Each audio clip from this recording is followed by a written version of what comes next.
Don Stanley here, and I'm here with Marcus Sheridan, the man, the lion, I should say, the Mufasa from the sales line. Just gave a great presentation here at Go to Explore and was talking about content marketing. And content marketing, Marcus has been mentoring me for a while, being real helpful with his blog, with his website. And one of the things that we've discussed as a theme here is that a lot of people don't know what content marketing is. So he's really an expert on it. Can you give us your take on what it means? I'll give you my not very scientific definition, and which all marketing definitions should be not scientific, but we make them sometimes too much so. Really, if you look at content marketing, it's essentially our ability to teach people what it is that we do.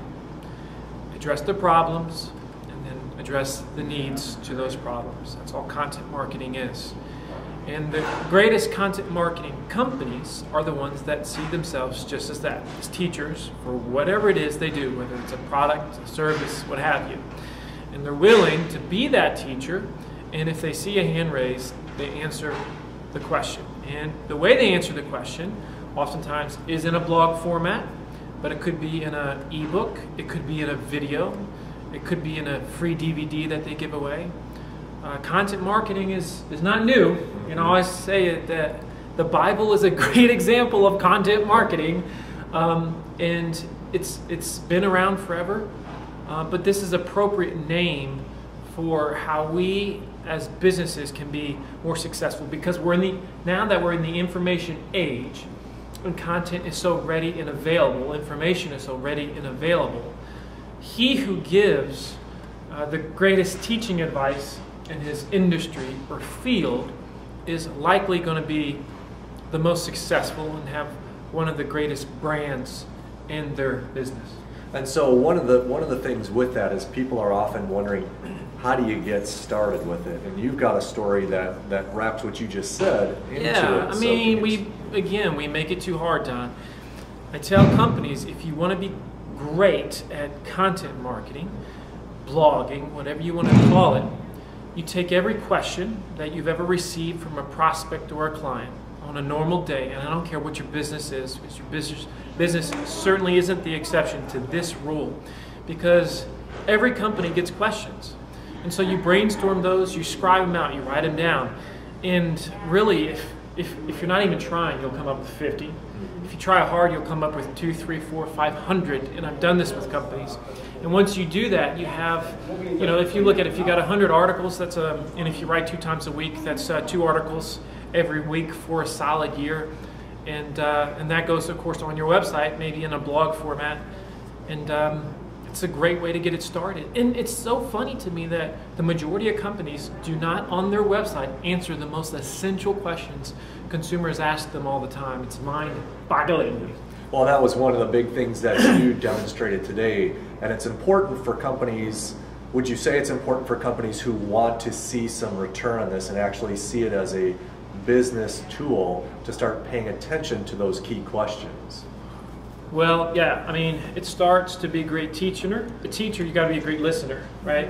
And so when I started blogging and producing content, literally, Don, I would go on a sales appointment, get a load of questions from the homeowner, customer, and just when they would ask the question, instead of coming out and answering it, I'd make a mental note. Have I ever written about that before? Have I answered that question on my website?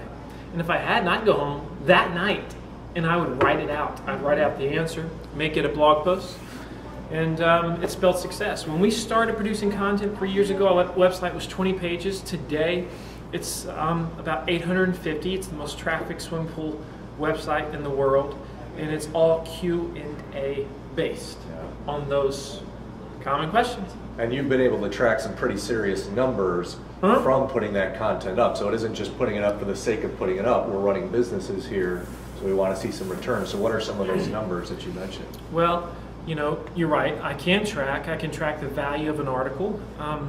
I've written one article. One article alone has made us over $1.2 million in sales. I've got another one that's almost at $500,000. And there's a whole slew that have been, you know, a couple 100,000 here and there. That's definitive ROI. That's not a cloud. That's not a gray number. It's real, Don.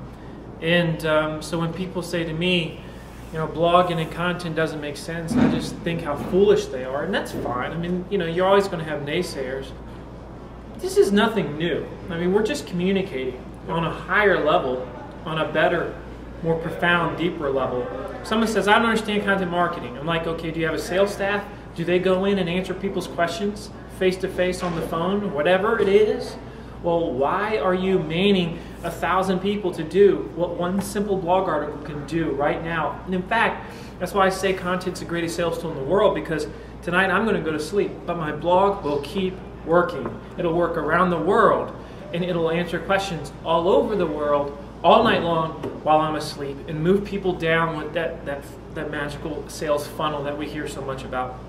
And one of the things that I think is so important that you said is that idea of that it can sell to more than one person at once. And something that we heard here at the Go to Explore was that 60% of people get 60% of their research before they contact a human, or something to that effect. Man, it's getting more so. Yeah. I mean, like, it used to be, Don, where if you would call a car dealership up and say, do you have such and such model? They would say yes, and then you say, well, how much is it? And they would say, well, why don't you come on in and take a look at it? They wouldn't tell you the price, right? You can't do that today. You can't even come close to doing that, dude. If you don't talk about stuff like that on the website, that person is gone. I had a car dealer do that to me like a year and a half ago. Do you think I ever went to the car lot? No. I'm like, man, if you can't be straight with me on the phone. And it's the same thing. I mean, the reason why CarMax, I don't know if you've ever heard of that company, yes. Most successful pre-owned car company in the country, they were the first ones to come right out, no haggle pricing. This is exactly what it is. This is how we come up with our pricing. Essentially, these are our margins. I mean, they just were the most transparent used car company in the world. They embraced online. They sell so many friggin' cars online, right? Sight unseen. How can you do that, man? If you would have told somebody in the car industry 10 years ago that they would be selling loads of cars online, sight unseen, they'd have laughed at you like you were a fool. Yep. It's happening though. And that's a big shift, because the eBay Motors too, they sell a huge portion. They sell more than the dealerships do. Right. More cars eBay Motors, yeah. perfect example. Yeah, they are millions of page views a month. Yeah.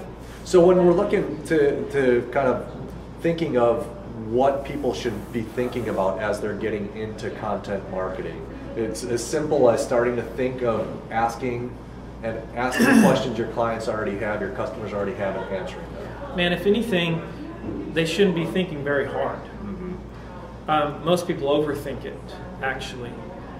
What they should just be doing is putting on their listening cap, writing out those questions, make those the titles of your blog posts, and you don't have to like read 1,000 blogs about marketing and download 1,000 ebooks about how to market your business. You don't. It starts with being a teacher, and a lot of it's just common sense. But unfortunately, as they say, common sense is pretty uncommon, and it's true for marketing as well. So if people want to learn more from you, what do they do? Yeah, I appreciate that. You can find me at The Sales Lion. That's SALESLION, thesaleslion.com, and there's a free ebook there. A fantastic book. Yeah, I appreciate that. It took a couple years to write, and it shows everything that I've ever done to be successful, and it's changed a lot of lives and a lot of businesses all over the world. And so that's the best place to find me, The Sales Lion. And you now have a podcast as well. Podcast. If you like to listen to podcasts, you'll find me at Mad Marketing with The Sales Lion. I have a good time on there. And so if you're lonely on your way to work, just pull out your iPod and we'll have a good conversation. And one of the great things about the podcast, to promote it, it was a 4-hour drive for me to come here. I loaded up the iPod with 4 of them, so it's 2 hours of your time. Exactly, and the cool thing is that they're Q&As, so Marcus isn't just talking to you, he's actually answering questions. Same thing, man. It doesn't stop. Exactly. It doesn't stop. Exactly, Same so it's thing. great to see somebody who lives it, breathes it, is helping organizations of all kinds, has done it with himself, and so definitely recommend checking him out. Once you catch the bug, once you're bitten by the lion, man, it's all over. Thanks, brother. All right, thanks. Appreciate it. Appreciate it. Good luck, y'all.